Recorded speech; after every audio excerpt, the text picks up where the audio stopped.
আসসালামু আলাইকুম।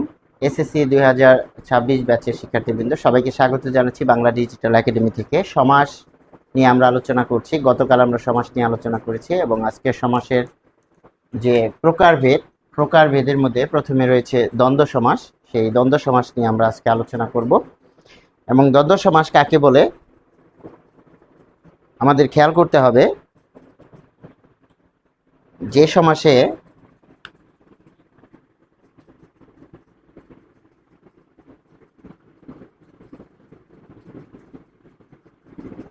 যে সমাসে পূর্বপদ ও পরপদ উভয়ের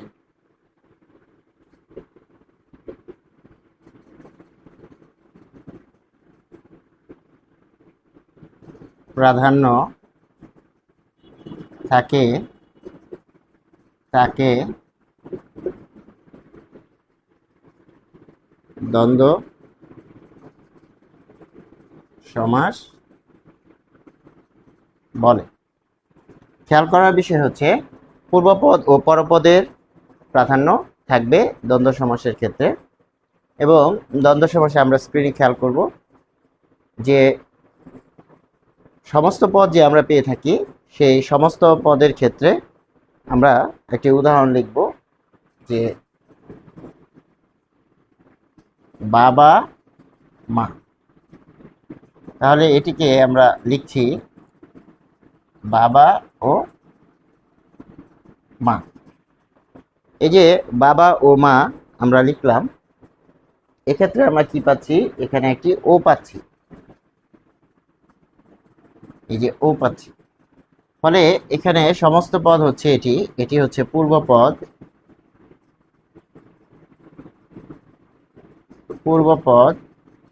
এটি হচ্ছে উত্তরপদ বা পরপদ।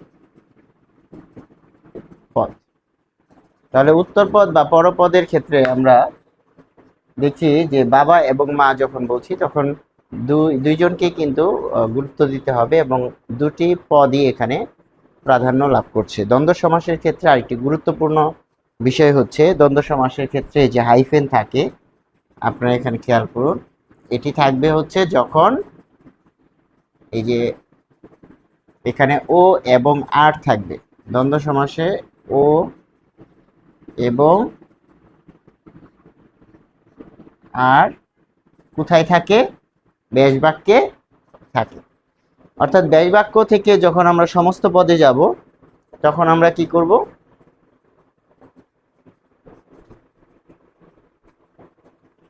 ব্যাস বাক্য থেকে যখন আমরা সমস্ত পদে যাব তখন আমরা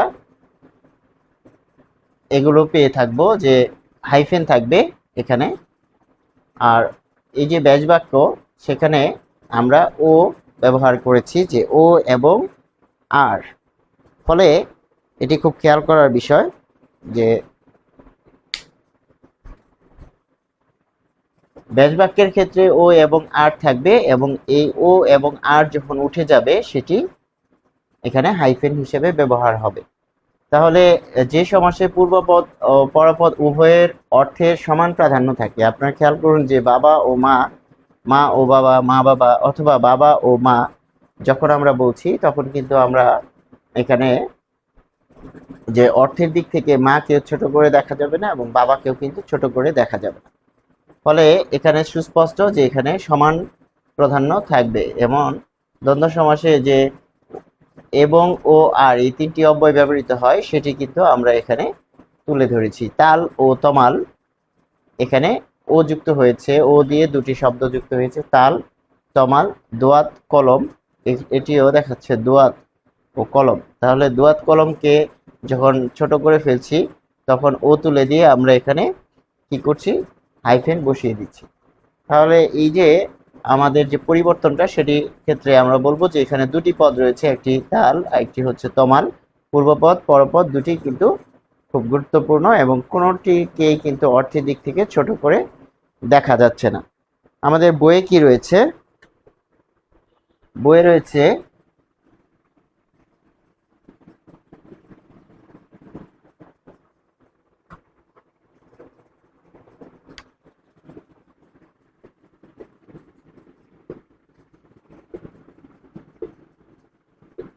সোনা রূপার দাম বেড়েছে।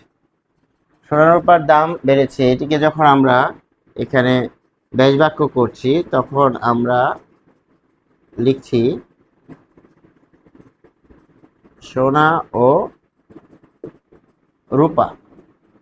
ফলে এটি হচ্ছে ব্যাস বাক্য, আর এটি হচ্ছে সমস্ত পদ। যখন সমস্ত পদে যাচ্ছে তখন এই ও থেকে হাইফেন বসিয়ে দিতে হচ্ছে।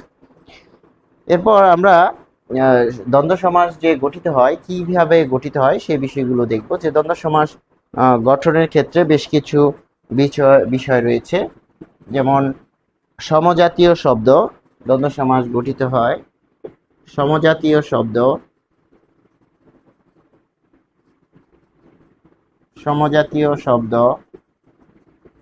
তারপর সংখ্যাবাচক শব্দ,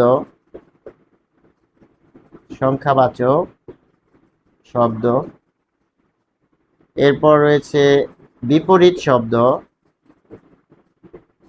বিপরীত শব্দযুগে গঠিত হয়। পাশাপাশি আমরা পাচ্ছি প্রায় সমার্থক শব্দযুগে, প্রায় সমার্থক শব্দযুগে। এরপর আমরা পাচ্ছি বিশেষণ যুগে,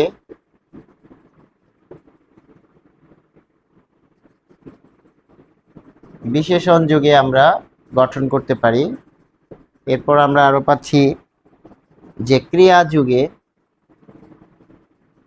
ক্রিয়া যুগে। এরপর আমরা পাচ্ছি ক্রিয়া বিশেষণ যুগে,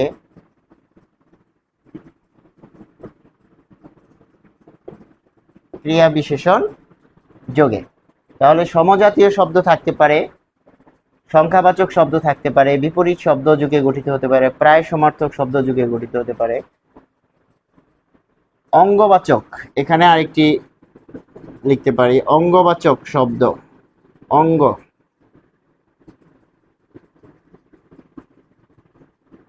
এরকম ভাবে কিন্তু দ্বন্দ্ব সমাস গঠিত হতে পারে।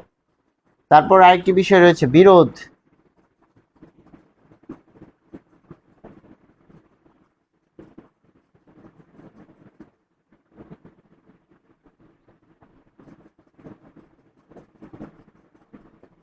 বিরোধার্থক শব্দযুগেও গঠিত হতে পারে। তার মানে আগের যে বইটি ছিল নবম দশম শ্রেণীর, যে 2020 সালের পূর্বে যে বইটি ছিল সেখানে আলাদা করে এগুলো দেওয়া ছিল যে দ্বন্দ্ব সমাসের প্রকারভেদ, কিন্তু বর্তমান যে বইটি রয়েছে এই বইটিতে আমাদের উদাহরণগুলো দেওয়া আছে, কিন্তু প্রত্যেকটা উদাহরণে কিন্তু এই যে ধরন রয়েছে, প্রকারভেদ রয়েছে, কোনো না কোনোটির মধ্যে পড়ে। যেমন আমরা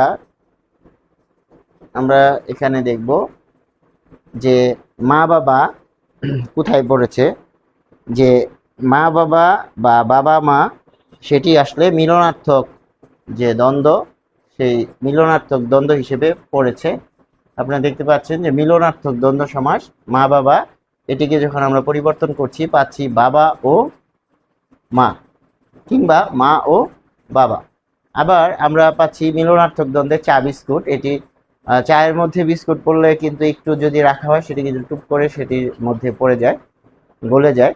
তাহলে চা বিস্কুট হচ্ছে মিলনার্থক, অর্থাৎ পজিটিভ অর্থে এখানে বোঝানো হচ্ছে যে এটি একটির সাথে পরিপূরকভাবে কিন্তু আমরা বলে থাকি, এবং সেটি আপ্যায়নের ক্ষেত্রে কিন্তু একটা সাযুজ্য বা সংস্পর্শ বা একটি এখানে মিল থাকে বলে আমরা বলি যে লোকটি এসেছে চা বিস্কুট দাও। ফলে এটি আমরা মিলনার্থক দ্বন্দ্বে পাচ্ছি চা ও বিস্কুট। পাশাপাশি আমরা মিলনার্থক দ্বন্দ্ব পাচ্ছি যে দম্পতি যারা হিসেবে আছে সেই দম্পতিগুলোর যে পুলিঙ্গ এবং স্ত্রীলিঙ্গ, সেগুলো কিন্তু আসলে মিলনার্থক দ্বন্দ্ব হবে। যেমন মামা মামি, তারপর চাচা চাচি, মাসি পিসি, ফুপা ফুপু, এরকম ভাবে মিলনার্থক অর্থেই থাকবে। এরপর আমরা পাচ্ছি বিরোধ। দেখুন যে আমাদের কিন্তু এটি অনেক ক্ষেত্রে আমরা বিপরীত অর্থেও পেয়ে থাকি, আবার বিরোধ অর্থেও পেয়ে থাকি। বিপরীত আর বিরোধ এর মধ্যে পার্থক্য, বিপরীত ভার্সেস বিরোধ, এটি আমরা একটু খেয়াল করে থাকব। দেখুন বিপরীত আর বিরোধ, বিপরীত আর বিরোধ এর মধ্যে পার্থক্য রয়েছে। যেমন আমরা যদি বলি যে সাদা কালো, তাহলে সাদা কালো যদি বলি সাদা কালো, তাহলে সেটি কিন্তু বিপরীত। কিন্তু বিরোধার্থক কখন হচ্ছে, দেখুন যে দা কুমড়া, এখানে একটি উদাহরণ আমরা দিয়েছি, দা কুমড়া, দা ও কুমড়া, এবং দা কুমড়া সম্পর্ক কি, দা যদি কুমড়ার উপরে দা চালানো হয় তাহলে কুমড়া কেটে যাবে, এর সাথে একটা ধ্বংসের সম্পর্ক রয়েছে বা পরিবর্তনের সম্পর্ক রয়েছে। আবার দা রেখে যদি উপর থেকে কুমড়া ছেড়ে দেওয়া হয় তাহলে কিন্তু কেটে যাবে, একটি আরেকটিকে কেটে ফেলছে, অর্থাৎ দা কিন্তু কুমড়াকে কেটে ফেলছে, ফলে এটি কিন্তু একটা বিরোধপূর্ণ সম্পর্ক রয়েছে। আরেকটি আমরা এখানে দেখব বিরোধ আর বিপরীতের মধ্যে পার্থক্য রয়েছে। দেখা যাচ্ছে যে অহিনকুল, অহিনকুল কি বোঝাচ্ছে, সাপ আর বেজি, সাপ আর বেজি যখন আসে কাছাকাছি চলে আসে তখন কিন্তু তারা বুঝতে পারে যে আমার যে কোনো সময় আমার জীবন চলে যেতে পারে যদি আক্রমণ করে। তার মানে সাপ বেজিকে কিন্তু আক্রমণ করে তাকে মেরে ফেলে সে নিজে বাঁচতে চায়, আবার দেখা যাচ্ছে যে বেজি কিন্তু সাপকে মেরে ফেলে নিজে বাঁচতে চায়। তার মানে এখানে একটি বিরোধ, সংঘাতপূর্ণ, কাটাকাটির, মারামারির সম্পর্ক কিন্তু চলে আসে। কিন্তু বিপরীত শব্দে কিন্তু বিপরীত যে শব্দযুগে যে দ্বন্দ্ব সমাস গঠিত হয় সেটি কিন্তু সেটিকে প্রকাশ করে না। ফলে বিরোধার্থক দেখুন যে এটি কিন্তু বিরোধ প্রকাশ করছে। স্বর্গ হচ্ছে সুখের জায়গা, আর নরক হচ্ছে কিসের জায়গা, যে নরক কিন্তু ধ্বংসের জায়গা বা দুর্ভোগের জায়গা। তার মানে এই যে পার্থক্যটা সেটি কিন্তু বিরোধ অর্থে প্রকাশ পাচ্ছে। এরপর আমরা দেখছি যে বিপরীত, বিপরীতটা আসলে কি বলছে যে আয় ব্যয়। দেখুন আয় হচ্ছে দেখা যাচ্ছে আপনি টাকা বা পয়সা উপার্জন করছেন, সেটি আয়ের মাধ্যমে হচ্ছে, কিন্তু আবার সেখান থেকে যখন আপনি সেটি পরিবর্তন করে ফেলছেন, ব্যয়, ব্যয় অর্থই তো পরিবর্তনশীল। আমার কাছে যদি 100 টাকা থাকে সেখানে 80 টাকা ব্যয় করি, তার মানে এটি হচ্ছে বিপরীত শব্দযুগে গঠিত হয়েছে। ফলে দ্বন্দ্ব সমাস গঠনের যে উপায় সেই ক্ষেত্রে কিন্তু আমরা যেসব নিয়ম পড়েছি সেখানে কিন্তু এখানে যে বিপরীত শব্দযুগে একটি বিষয় রয়েছে সেটি কিন্তু এখানে রয়েছে, যে বিপরীত শব্দযুগ। তারপর আমরা প্রায় সমার্থক শব্দযুগে আমরা লিখতে পারি, সেটিও কিন্তু আসতে পারে। বিপরীত শব্দ আমরা আগে দেখে নেই যে জমা খরচ, জমা খরচ এটি বিপরীত শব্দ। তারপর আমরা আরো পাচ্ছি ছোট বড়, এটি বিপরীত শব্দ, বিপরীত শব্দযুগে গঠিত হয়েছে। ছেলে বুড়ো এটিও বিপরীতার্থক দ্বন্দ্ব সমাস। এবং লাভ লোকসান বিপরীতার্থক। দেখুন লাভ বলতে আমি আয়কে বোঝাচ্ছি, আর লোকসান বলতে সেখানে ব্যয় এবং অতিরিক্ত ব্যয়ের ফলে আমার যে পুঁজিহীনতা সেটিকে কিন্তু আমরা বোঝাচ্ছি লোকসান। ফলে এটি আমরা দেখতে পাচ্ছি যে লাভ লোকসান। আর অঙ্গবাচক আমরা পড়েছিলাম যে অঙ্গবাচক এই যে এখানে আমাদের রয়েছে, আমাদের যে নবম দশম শ্রেণীর বইটি রয়েছে সেখানে কিন্তু হাত ও পা রয়েছে। তাহলে হাত ও পা, এবং হাত ও পা মিলে কি হয়েছে যে হাত পা।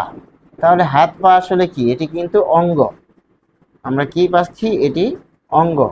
তাহলে শরীরে যে বিভিন্ন অঙ্গ প্রত্যঙ্গ রয়েছে সেটিকে বোঝাচ্ছে। আরও হতে পারে নাক ও মুখ, নাক ও মুখ, তাহলে এটি হবে নাক মুখ। তারপর আরো হতে পারে চোখ ও কান, চোখ ও কান, তাহলে চোখ কান, এটি হচ্ছে বোঝাচ্ছে অঙ্গ। তাহলে শরীরে এই যে বিষয়গুলো অঙ্গ, মাথা মুন্ডু, মাথা মুন্ডু যদি বোঝাই তাহলে সেটি কিন্তু বোঝাবে যে মাথা, আচ্ছা ঠিক আছে, মাথা হাত এরকম যদি বলি তাহলে কিন্তু সেটি অঙ্গকে বোঝাচ্ছে। তাহলে হাত পা, নাক মুখ, চোখ কান, এই সব কিছু কিন্তু অঙ্গবাচক। এখানে একটি উদাহরণ রয়েছে, আমরা আরো বেশি কিছু দিয়েছি, এখানে অতিরিক্ত করে দিয়েছি। এরপর আমরা দেখব যে নাক কান, নাক ও কান, এর পাশাপাশি আমরা আরো দেখব যে কিছু উদাহরণ। বুক পিঠ, বুক পিঠ, যে সে আমাকে কাজের ক্ষেত্রে বুক, তাহলে বুক পিঠ, বুক ও পিঠ, তাহলে বুক ও পিঠ। এটিকে যখন বলছি যে সে আমাকে বুক পিঠ দেখালো, বুক পিঠ, এটি আমরা পাচ্ছি অঙ্গবাচক।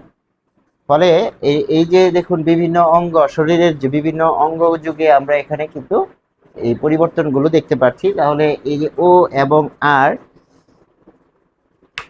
এখানে পাচ্ছি ও, এখানে পাচ্ছি ও, এই যে ও, তার মানে কি দাঁড়াচ্ছে? ব্যাস বাক্যে, এই ব্যাস বাক্যে দ্বন্দ্ব সমাসে ও এবং আর ব্যবহৃত হবে, ব্যবহৃত হবে। ফলে এখানে সুস্পষ্ট যে অঙ্গ দিয়ে আমরা যদি এখানে দ্বন্দ্ব সমাস তৈরি করি তাহলে দুটি অঙ্গ এখানে আসতে পারে। পাশাপাশি আমরা আরো কিছু এখানে উদাহরণ দেখব। নাক, মুখ, চোখ, কান, মাথা, মুন্ডু, এটি আমরা লিখিনি, এখানে রয়েছে মাথা, মুন্ডু, একই বিষয়কে বোঝাচ্ছে। তারপর সংখ্যাবাচক, তাহলে সংখ্যাবাচক আমরা যদি বলি, সংখ্যাবাচক শব্দযুগে সংখ্যা,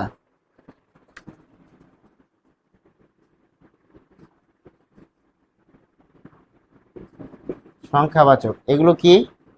ধরুন 9, 10 এগুলো কি কি বলি? অঙ্ক বলি। তাহলে সংখ্যা যখন বলছি 9, 6, 9, 6, এটি কি বোঝাচ্ছে? 9 ও 6।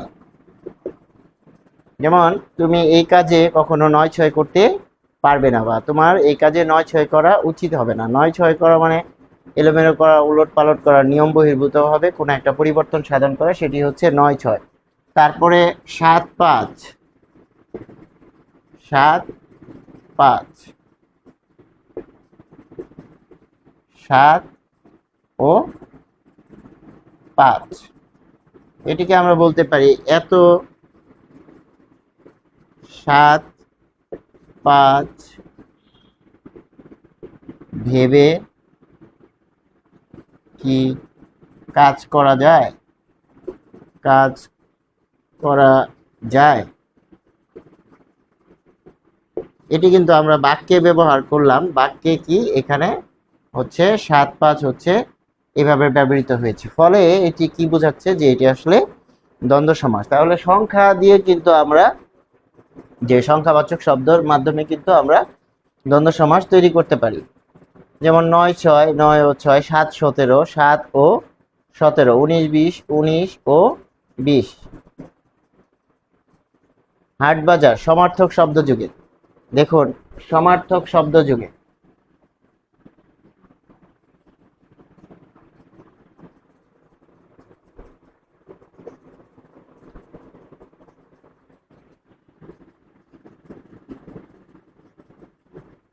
সমার্থক শব্দ যোগে প্রশ্ন হচ্ছে এটির সন্ধি বিচ্ছেদ হচ্ছে সম যোগ অর্থক। এখানে রয়েছে স্বরে অ, এখানে রয়েছে স্বরে অ, এই দুটো মিলে হয়েছে স্বরে আ, এবং এই স্বরে আ এই যে পূর্ববর্তী শব্দের যে দ্বিতীয় ধ্বনি তার সাথে বসবে, কার হিসেবে বসবে। তাহলে সম অর্থক মানে সমান অর্থ রয়েছে যে শব্দগুলো। ফলে আমরা পাচ্ছি যে একটি বা দুটি শব্দের দেখা যাচ্ছে যে বানান আলাদা কিন্তু অর্থ একই, ফলে সেটিকে আমরা বলবো সমার্থক শব্দ। যেমন চন্দ্র বা চাঁদ, এটি সমার্থক কি? শশী, তাহলে এটি কিন্তু সমার্থক শব্দ। ফলে সমার্থক শব্দ যদি বাক্যে ব্যবহার হয় তাহলে সেটি আমরা দেখাচ্ছে যে সমাসের ক্ষেত্রে যদি ব্যবহার করি তখন আমরা দ্বন্দ্ব সমাস গঠন করতে পারবো। যেমন হাট ও বাজার, হাট বাজার, তারপর ঘর দুয়ার, ঘর আর দুয়ার বলতে ঘরকে আসলে বোঝানো হচ্ছে, ঘর ও দুয়ার। তারপর কলকারখানা, কারখানাও যা বোঝাচ্ছে, কলকেও তাই বোঝাচ্ছে, যে কলে গিয়েছে, সে কলে গিয়েছে। যেমন মহেশ গল্পে রয়েছে গফুর কলে গিয়েছে, কলে কাজ করতে গিয়েছে, তার মানে কারখানায় কাজ করতে গিয়েছে। তাহলে কলকারখানা কিন্তু সমার্থক শব্দ প্রকাশ করছে। যেমন খাতাপত্র, খাতা ও পত্র এটিও কিন্তু সমার্থক শব্দ। ফলে আমরা এখানে কি দেখতে পাচ্ছি, যে একই অর্থ প্রকাশ করছে কিন্তু শব্দের বানান দুটি আলাদা। সেটি হলে খাতা, পত্র, এরকম যে শব্দগুলো রয়েছে সেটি হলে আমরা দ্বন্দ্ব সমাস বলে থাকব। এরপর আমরা প্রায় সমার্থক ও সহচর শব্দ যুগে, প্রায় সমার্থক খেয়াল করতে হবে যে প্রায় সমার্থক কখন বলছি। দেখুন এখানে আমরা লিখলাম প্রায়, প্রায় সমার্থক শব্দ যুগে। যেমন কাপড়, চোপড়, কাপড় চোপড়। তাহলে এটা পাচ্ছি কাপড় ও চোপড়। এই যে কাপড় ও চোপড় বলছি, এটি কিন্তু কাছাকাছি শব্দ। এই কাছাকাছি যদি শব্দ থাকে, দেখা যাচ্ছে যে অর্থ কিন্তু পরিবর্তন হবে না, সেটিকে আমরা বলবো যে সমার্থক, প্রায় সমার্থক বা সহচর শব্দ যুগে। দেখা যাচ্ছে যে এখানে একটি গুরুত্বপূর্ণ কথা হচ্ছে সহচর শব্দ যুগে। এই যে সহচর, তার মানে তাকে ফলো করছে, কাপড়কে এই শব্দটা ফলো করছে, কিন্তু অর্থের পরিবর্তনটা হচ্ছে না। এখানে আমরা পাচ্ছি কাপড় ও চোপড়। পোকা মাকড়, পোকা ও মাকড়। তারপর আমরা পাচ্ছি দয়া মায়া, দয়া বলতে যা বোঝাচ্ছে মায়া বলতেও সেটিকে বোঝাচ্ছে, দয়া মায়া। ফলে এখানে আসছে দয়া ও মায়া। তারপর ধুতি চাদর, ধুতি ও চাদর, সেটিকে আমরা পাচ্ছি। এরপর আমরা পাচ্ছি যে সর্বনাম যুগে, সর্বনাম যুগে কিরকম, আমাদের বইয়ে কিন্তু এগুলো রয়েছে।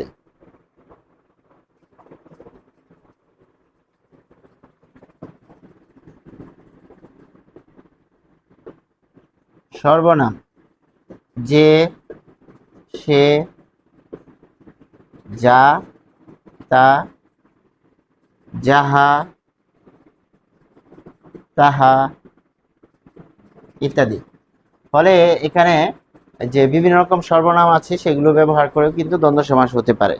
যেমন এখানে আমরা পাচ্ছি যা তা, সে যা তা বলতে পারে না, যা ও তা। এটি যদি বাক্যে প্রয়োগ করি তাহলে কি হবে, যা ও তা, সে যা তা বলতে পারে না। ফলে আমরা বাক্যে যখন ব্যবহার করব তখন সেটিকে আমরা বলবো এই যে এই অংশটুকু ব্যবহার করব, কিন্তু যখন আমরা বিশ্লেষণ করব তখন যা ও তা সেটিকে আমরা ব্যবহার করব। দুটি সর্বনাম যুগে আরো পাচ্ছি যে, সে। তারপর এখানেও কিন্তু আমরা পাচ্ছি যে, সে, যে ও সে। যথা তথা, এটিও কিন্তু সর্বনামকে নির্দেশ করছে, যথা ও তথা। ফলে আমরা এখানে আরো পাচ্ছি তুমি আমি, তুমি আমি কাজটি করব, অর্থাৎ এটিকে যখন বিশ্লেষণ করব তখন তুমি ও আমি কাজটি করব। এখানে সেখানে, এখানে সেখানে ময়লা ফেলবে না, বাক্য যদি লিখি যে এখানে সেখানে ময়লা ফেলবে না। এরপর আমরা আরেকটি ধরন দেখব যে দুটি ক্রিয়া যুগে, দুটি ক্রিয়া যুগে। এটি ইম্পর্টেন্ট, অনেক ক্ষেত্রে আমরা সেটি খেয়াল করি না। ক্রিয়া যুগে দেখা যাচ্ছে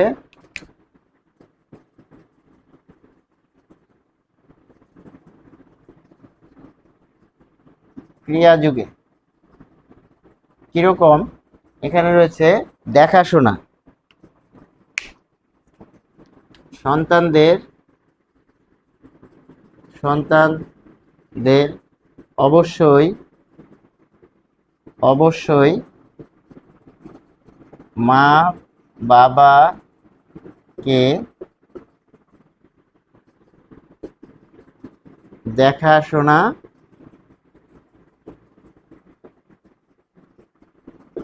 করতে হবে। তাহলে এখানে আমরা একটা বাক্য লিখলাম, এখানে বাক্যটা আমরা যদি বিশ্লেষণ করি, এখানে পাচ্ছি দেখাশোনা, তাহলে দেখাশোনা, আবার এখানে পাচ্ছি মা বাবা। ফলে এটি কিন্তু মিলনার্থক দ্বন্দ্ব। আবার এখানে এই যে দেখা, এটি কি কাজ, এটি কি কাজ, এই শোনা এটাও হচ্ছে কাজ।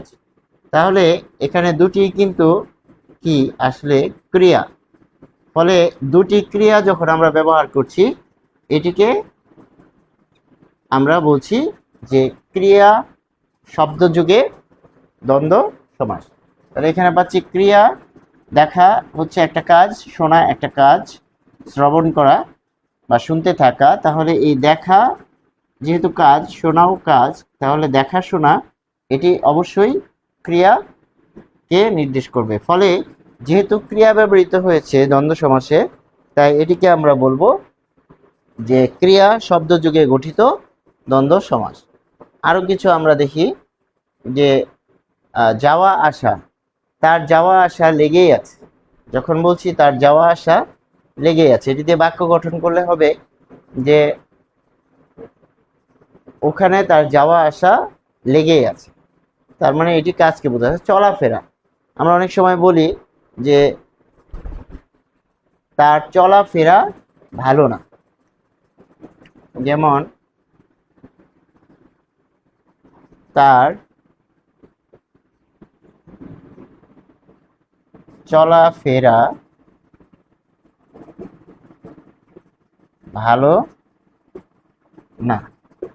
তাহলে এখানে কি পাচ্ছি যে চলা ও ফেরা, এই যে আমরা বিরাম চিহ্ন যে পড়ি, বিরাম চিহ্নের ক্ষেত্রে কিন্তু বলা আছে যে সমাসজাত শব্দের ক্ষেত্রে কিন্তু হাইফেন ব্যবহার হয়। তাহলে এখানে পাশাপাশি আমরা কিন্তু হাইফেনের ব্যবহারটাও জেনে ফেললাম। তাহলে চলা এখানে কি, এটা হচ্ছে ভার্ব।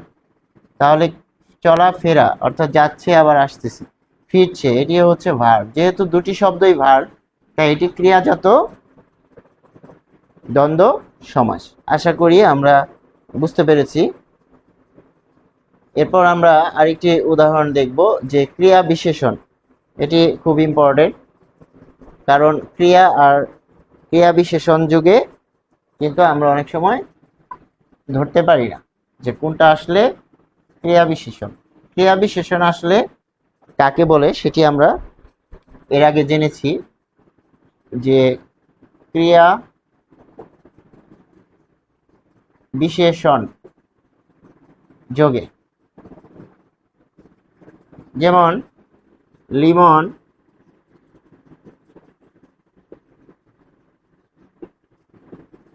ধীরে সুস্থে চলে। দেখুন তাহলে এই যে এখানে একটি বাক্য যে লিখলাম, এই বাক্যের মধ্যে কিন্তু এখানে একটি ফ্যাক্টর হচ্ছে এটি ভার্ব বা ক্রিয়া।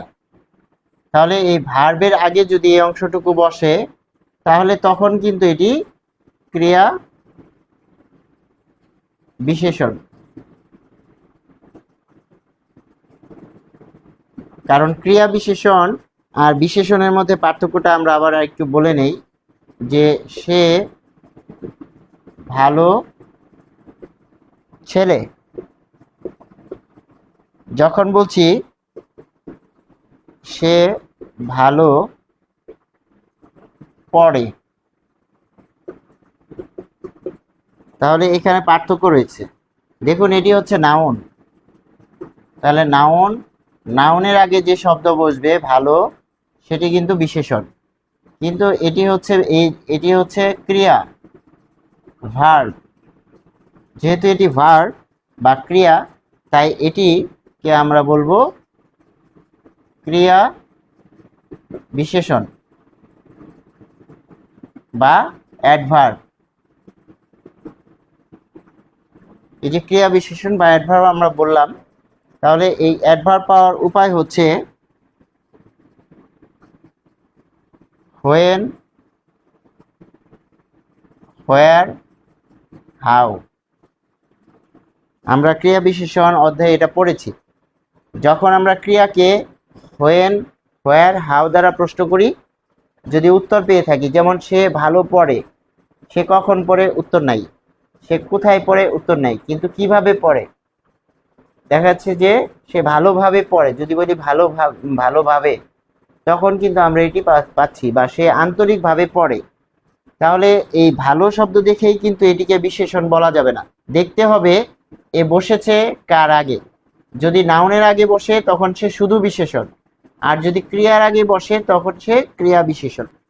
ফলে যখন বাক্যটা লিখছি দ্বন্দ্ব সমাসের ক্ষেত্রে ধীরে সুস্থে, তখন যেহেতু ধীরে একটি ক্রিয়া, সুস্থে ধীরে সুস্থে বোঝাচ্ছে ক্রিয়াকে, ফলে এটা বিশেষ এই ক্রিয়ার অবস্থাকে বোঝাচ্ছে। ধীরে চলে, কিভাবে চলে, ধীরে চলছে, তাহলে বিশেষণ।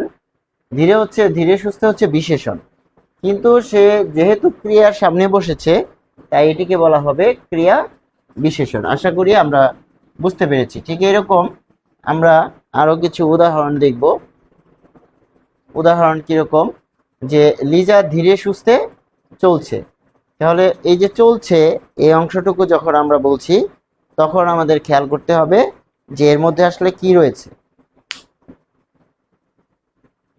যে ধীরে সুস্থে, ফলে এই যে চলছে এটি কিন্তু ক্রিয়া। ক্রিয়াকে কখন, কোথায়, কিভাবে দ্বারা প্রশ্ন করলে ক্রিয়া বিশেষণ পাওয়া যায়। লিজা ধীরে সুস্থে চলছে। লিজা সকালে বিকেলে পড়ে। কখন পড়ে, দেখুন এটি হচ্ছে কিভাবে চলছে, হাউ দ্বারা প্রশ্ন করলে এই উত্তর পাবো ধীরে সুস্থে। যখন বলছি যে সকালে বিকালে পড়ে তখন কিন্তু আমরা পাচ্ছি যে কখন পড়ে, হোয়েন। হোয়েন দ্বারা প্রশ্ন করলে আমরা এটা উত্তর পাচ্ছি। আর এটি হচ্ছে কোথায় পড়ে, লিজা বাড়িতে পড়ে। তার মানে কখন, কোথায়, কিভাবে, এই তিনটি দ্বারাই কিন্তু আমরা এখানে উত্তর পাচ্ছি। যেহেতু উত্তর পাচ্ছি তাই এটি হচ্ছে অ্যাডভার্ব বা ক্রিয়া বিশেষণ, এবং এই ক্রিয়া বিশেষণের হওয়ার কারণ হচ্ছে এরপরে ক্রিয়া রয়েছে। তাহলে ক্রিয়া বিশেষণ যদি বসে দ্বন্দ্ব সমাস গঠন করে তখন সেটিকে আমরা বলবো দুটি ক্রিয়া বিশেষণ যোগে দ্বন্দ্ব সমাস। যেমন আগে পাচ্ছে, তার আগে পাচ্ছে কেউ নেই, অর্থাৎ সামনে পিছে কেউ নেই। আকারে ইঙ্গিতে, সে আকারে ইঙ্গিতে কথা বলে। আকারে ইঙ্গিতে কথা বলে, এই যে কথা বলে সেটি হচ্ছে যৌগিক ক্রিয়া, কথা বলে এই অংশটুকু। কিন্তু আকারে ইঙ্গিতে তার মানে কথা বলাকে বিশেষায়িত করে ফেলেছে আকারে ইঙ্গিতে এটি দ্বারা। আশা করি আমরা বুঝতে পেরেছি। এরপর আমরা কিন্তু দুটি বিশেষণ যুগেও দেখতে পারি। বিশেষণ যুগে কিরকম, ভালো মন্দ, ভালো ও মন্দ। তো তুমি ভালো ভালো মন্দ কিছুই তো বললে না। অনেক সময় আমরা বলি ভালো মন্দ কিছুই তো বললে না, সে ভালো মন্দ খেতে চায়, এরকম অনেক কিছুই আমরা বলতে পারি ভালো মন্দ। তার মানে শুধু যদি বিশেষণ থাকে তাহলে বিশেষণ যুগেও গঠিত হতে পারে। কম বেশি এটিও কিন্তু বিশেষণকে নির্দেশ করছে। আসল নকল, আসল নকল চেনা বড় দায়। এরপর আমরা পাচ্ছি যে অলুক দ্বন্দ্ব সমাস। অলুক দ্বন্দ্ব সমাস আসলে কি, যে অলুক দ্বন্দ্ব হচ্ছে যখন অলুক দ্বন্দ্ব, অলুক মানে হচ্ছে বিভক্তি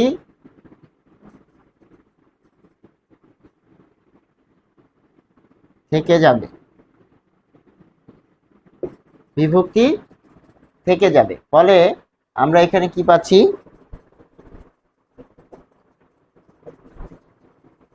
আমরা এখানে পাচ্ছি যে বিভক্তি থেকে যাওয়ার যে নিশ্চয়তা সেটিকে আমরা বলছি অলুক দ্বন্দ্ব। হাতে ও কলমে, হাতে হাতে ও কলমে, এটিকে যখন আমরা সমস্ত পদ করছি তখন হচ্ছে হাতে ও কলমে। তাহলে দেখুন এখানে কি পাচ্ছি আমরা, হাত যোগ এ, এখানে কি পাচ্ছি, কলম যোগ এ। ফলে এখানে কিন্তু এ বিভক্তি আমরা পাচ্ছি। এই যে এ বিভক্তি এখানে পাচ্ছি, এটি কিন্তু যখন ছোট হয়ে যাচ্ছে এটি বাদ হয়ে যাচ্ছে, বাদ হয়ে এখানে সমাস হলো হাতে কলমে। এখানে এখানে হাইফেন থাকবে, আচ্ছা হাতে কলমে। এই হাইফেনের জায়গায় আমরা যখন ব্যাজ বাক্য করব তখন ও নিয়ে আসব। তাহলে এখানে আমরা কি পাচ্ছি, হাত যোগ এ, এখানে পাচ্ছি যে কলম যোগ এ। কোথাও কিন্তু বিভক্তি পরিবর্তন হয় না। এখানে বিভক্তি এ আছে, এখানে এ আছে, আবার এখানেও কিন্তু এ আছে, এখানেও এ আছে। তার মানে দ্বন্দ্ব সমাস হবে, কিন্তু দ্বন্দ্ব সমাসে যদি বিভক্তি থেকে যায়, অর্থাৎ ব্যাস বাক্যের যে বিভক্তি থাকবে হাতে ও কলমে, এই যে বলছি এই বিভক্তি যদি থেকে যায়, এখান থেকে যখন এখানে আসবে সমস্ত পদ হবে, এটি কিন্তু সমস্ত পদ, আর ব্যাস বাক্য হচ্ছে এটা। তাহলে এই ব্যাস বাক্য থেকে যখন আমার এখানে সমস্ত পদে আমরা চলে আসব, তখন এই বিভক্তি কিন্তু আমরা উপস্থিত পাচ্ছি। এই বিষয়টিকেই বলা হচ্ছে যে অলুক দ্বন্দ্ব। দুধে ভাতে, ঈশ্বরী পাঠ নিয়ে একটি কথা রয়েছে, আমার সন্তান যেন থাকে দুধে ভাতে। তাহলে দুধ যোগ এ দুধে, আর ভাত যোগ এ ভাতে। তাহলে দুধ যোগ এ দুধে, ভাত যোগ এ ভাতে। কিন্তু যখন আমরা এখানে সমস্ত পদ করছি, ব্যাস বাক্য করছি, এটিকে কি কি পাচ্ছি যে দুধে ও ভাতে। তার মানে হাইফেনের জায়গায় আমরা ও আনছি, এবং এখানে দেখা যাচ্ছে এই বিভক্তি রয়েছে, এখানেও এই বিভক্তি থেকে যাচ্ছে, এবং এটি যখন ছোট হয়ে যাচ্ছে অর্থাৎ সমস্ত পদ হয়ে যাচ্ছে, তখন কিন্তু এই বিভক্তি থেকে যাচ্ছে। আশা করি আমরা বুঝতে পারছি। জলে স্থলে, জলে ও স্থলে। তাহলে অলুক দ্বন্দ্ব সমাসের সংজ্ঞা দাঁড়াচ্ছে, যে দ্বন্দ্ব সমাসে কোনো সমসমান পদের বিভক্তির লোপ হয় না তাকে অলুক দ্বন্দ্ব সমাস বলে। সমসমান পদ কোনটা আমরা দেখব, যে এই যে জলে ও স্থলে, এটি হচ্ছে ব্যাস বাক্য, এবং এই ব্যাস বাক্যের মধ্যে যে পদগুলো ব্যবহৃত হয়, যেহেতু এটি ব্যাস বাক্য বা এটির আরেক নাম সমাস বাক্য, অথবা এটির আরেক নাম হচ্ছে বিগ্রহ বাক্য। যেহেতু সমাস বাক্যের মধ্যে একটা পদ হিসেবে জলে বসেছে এবং এর সাথে এ রয়েছে, অর্থাৎ এই অংশটুকুকে সমর্থন করছে যে সমসমান পদের বিভক্তির কোনো লোপ হবে না, তখন তাকে আমরা কি বলছি, যে এখানে যে জলের স্থলে যখন বলছি সেটি হচ্ছে অলুক দ্বন্দ্ব। তাহলে দেশে বিদেশে, দেশে ও বিদেশে, দেশ যুগ এ বিদেশ যুগ এ। ফলে এখানে হাতে কলমে যখন আমরা পাচ্ছি হাতে ও কলমে। বহুপদী দ্বন্দ্ব, তিন বা বহু পদে দ্বন্দ্ব সমাস হলে, তিন বা বহু পদে দ্বন্দ্ব সমাস হলে তাকে বহুপদী দ্বন্দ্ব বলা হবে, তিন বা তার অধিক যদি হয়ে থাকে। তাহলে সাহেব বিবি গোলাম, তারপর হাত পা নাক মুখ চোখ। অর্থাৎ দ্বন্দ্ব সমাস শুধু দুটি পদের মধ্যে হতে পারে না, অনেক পদের মধ্যে হতে পারে, হাত পা নাক মুখ ও চোখ। ফলে এখানে কিন্তু আমরা এই বিষয়গুলো পাচ্ছি, যে হাতে কলমে হাত পা নাক মুখ চোখ একের অধিক থাকতে পারে, যতগুলোই থাকুক না কেন। যেমন আমরা একটা বাক্য লিখি যে লিমন আম